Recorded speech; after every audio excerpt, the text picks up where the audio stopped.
Hey guys, what's up? It is a bright sunny day, and I'm just going to try to keep the sun out of my eyes, so sorry about that, but it is what it is.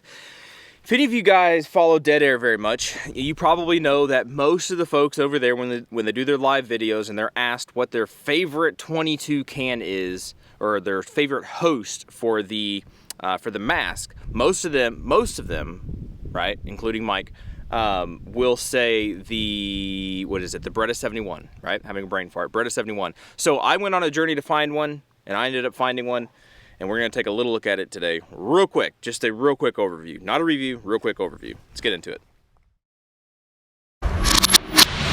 All right, so there are other channels out there that have done a phenomenal job of giving history on this thing, all the different cool guy factors and things about it. I'm mainly interested in it. I was mainly interested in it just as a suppressor host for the mask, to have it really quiet.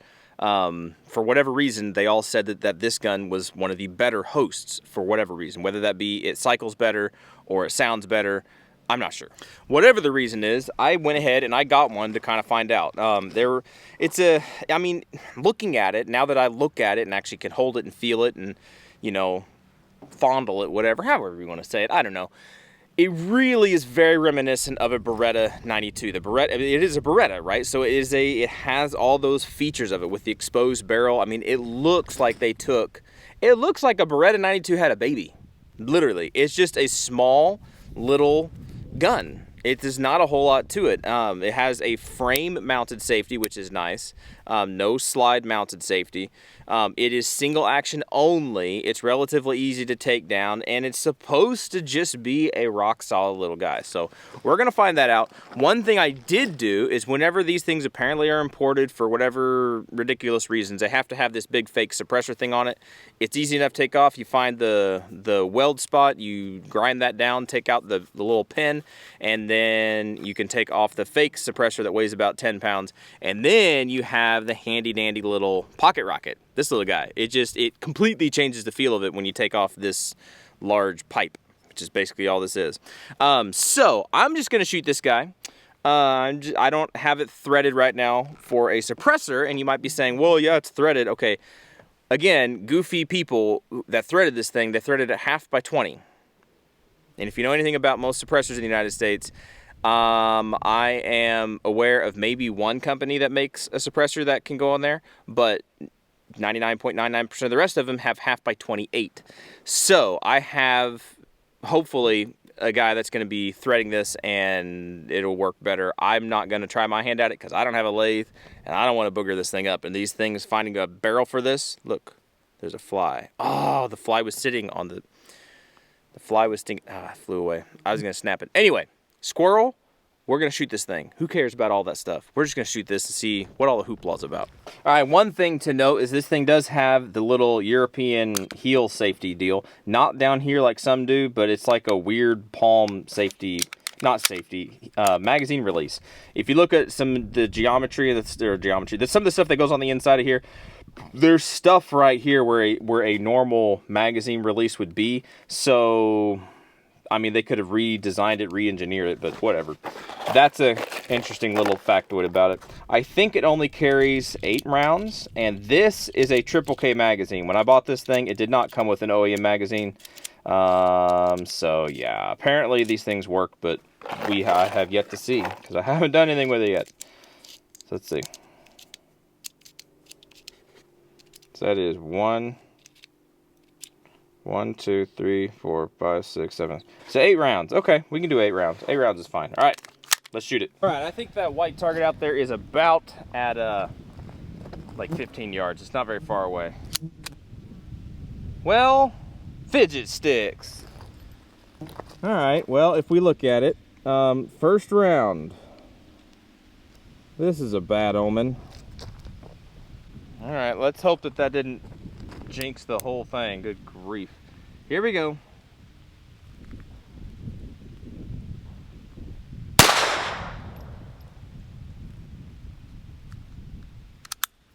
Yep, did it again.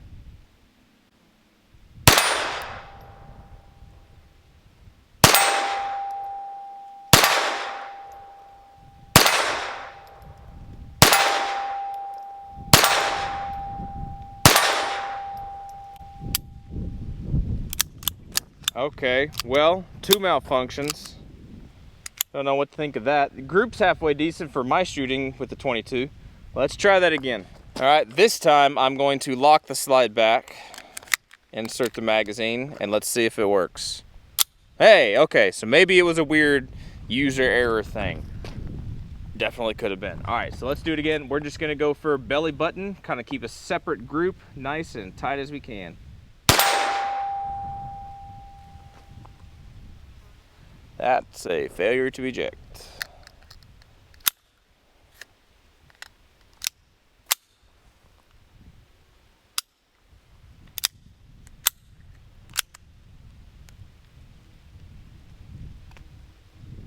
Now, I didn't clean this thing either, so I don't know. Maybe that's why it's being weird.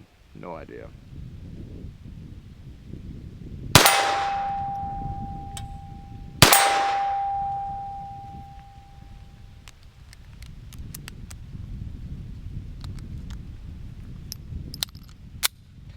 Another failure to eject.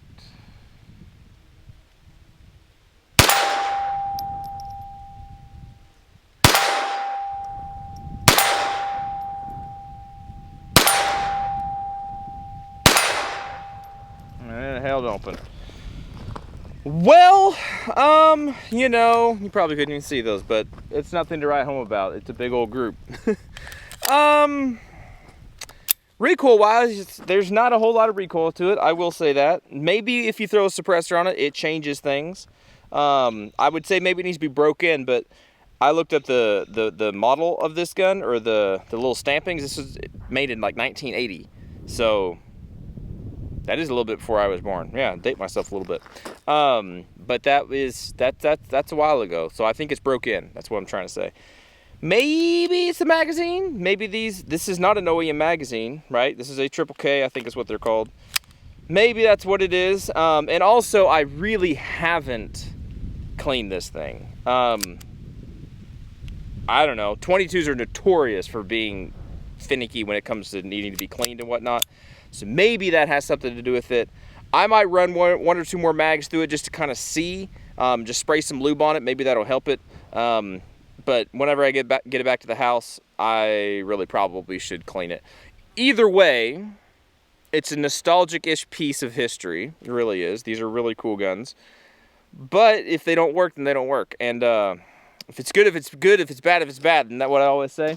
It's just having a lot of problems. Could be magazine, could be other things, could be me. I'm just going to spray it off a little bit and run some more rounds through it. Maybe it'll kind of work itself into a better mood. I don't know.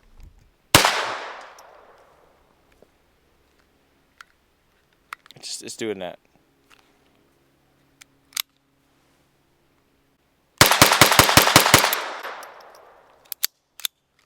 Didn't hold open, but there you go. That one ran. Let's try another one. Well, it's a good sign. It's a bad sign. Failure to extract.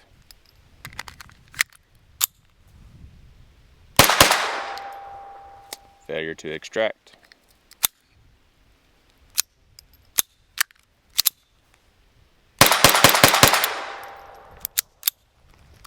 I mean, again, very light recoil, but it doesn't help it whenever it just doesn't want to cycle.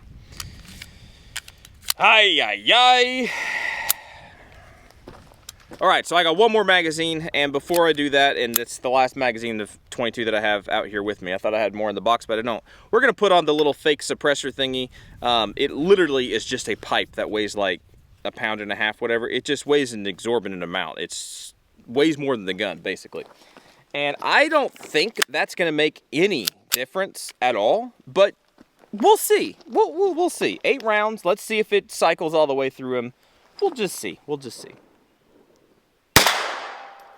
No, didn't make a lick of difference. All right, so no. It's actually kind of making it worse.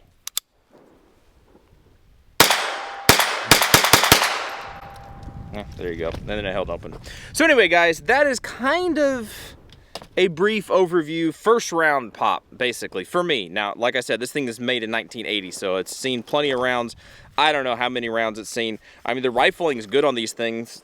They don't seem to be like overshot, and they really generally seem to be pretty well taken care of. But that's this little guy. It's a cool little pistol. I'm gonna clean it. I'm gonna see what's going on about it. Maybe there's something up with it. Maybe I need to get another magazine. I mean, a lot of that feeding issues could potentially be, I mean, feeding issues come from magazines a lot of times, just angles and stuff. When you have this guy in here, there's some slop. Hopefully you can see that. There's some slop that goes on. Well, a lot of that's floor plate. Anyway, there's just stuff going on. So it could be the magazine, and I only have one, so I can't rule this out without having another one. So maybe I'll get another magazine and see. But there you go. I am very excited to get the thing actually suppressed, because maybe then it will cycle worse, and then I wasted all my money. Or maybe it'll cycle and be fine. Maybe I can fix whatever the problem is, because that's what we like to do here, is like to fix stuff and make things even worse. Fix what's broken. That's what we like to do. Anyway, if any of you guys have ever shot one of these things, one of these little Beretta 71s, these little 22 pistols, let me know what your experience is with them, because in the stuff that I was watching, the videos I saw this, I didn't see that many issues. And granted, we're using one aftermarket magazine and only one kind of ammo. It is federal. This is federal, this stuff right here. That's the stuff we're using. And it's fine. It's generally good for what I've ever used it for. But maybe this gun doesn't like it, and I only have a sample of one kind of ammunition and one aftermarket magazine. But anyway, if you guys have ever used this, I would love to get you guys' response, or to pick you guys' brain. Like, do you have issues with your gun? Did you find that it was finicky on ammo? Did you find that these Triple K magazines are garbage, right? Is it worth the $80, holy cow, to buy an OEM magazine, right? Or these $50, again, holy cow, for the Triple K magazines? I don't know. Let me know what you guys think. I would love for the people that actually own these things to let me know. And what is so special about it that it makes it a great suppressor host? I want to know that too. Anyway, y'all be good to be safe. I appreciate you watching, subscribing, and everything, and hopefully we'll catch you in the next video. All right, one more thing. We're pretty much done. We are done. I'm just going to talk about myself. If you guys want to support the channel, best way to do that, no joke, honestly, 100%, is Patreon. Patreon is literally just a way to give me money to help me get stuff like this, because without people helping donate and whatnot, I can't really function as far as doing all this kind of stuff. It really helps. That, and then just watching the videos really helps. You don't even have to be subscribed. I mean, I say thank you for watching, subscribing, and everything. It's the views. I looked at my analytics the other day. It's like 90% of you guys are not subscribed, and it's no sweat off my nose. I don't subscribe to everybody I watch either, so even if you don't subscribe, if you've watched the video, I appreciate it. That means a lot to me. I really appreciate that. If you want to get something back for your money instead of just Patreon, which in Patreon we do try to do an extra video a week. Sometimes we miss it, but it's more of an up-to-date kind of information kind of stuff. But if you want to get something a little bit back for your money, I do have hats and shirts and things and stuff over there on Teespring. And if you want to follow me on anything else, I got Rumble, I got Instagram, I got those things. The links to everything I'm really on is going to be down below. If you want to check it out, cool. If you don't want to, no skin off my nose. It's all good. I am very excited to get this thing suppressed. The guy over there at BSD Arms is going to be, I think it's BSD Arms, BSD Fabrication Works Incorporated, I think, or LLC. I don't remember which one he is. He's supposed to be doing the thread job on here. And once that gets done, I think it's going to be cool. I think it's going to be legit. And a cool other thing that my Patreon people know about and you guys don't. So that'll be cool. Anyway, y'all be good to be safe. We'll catch you later.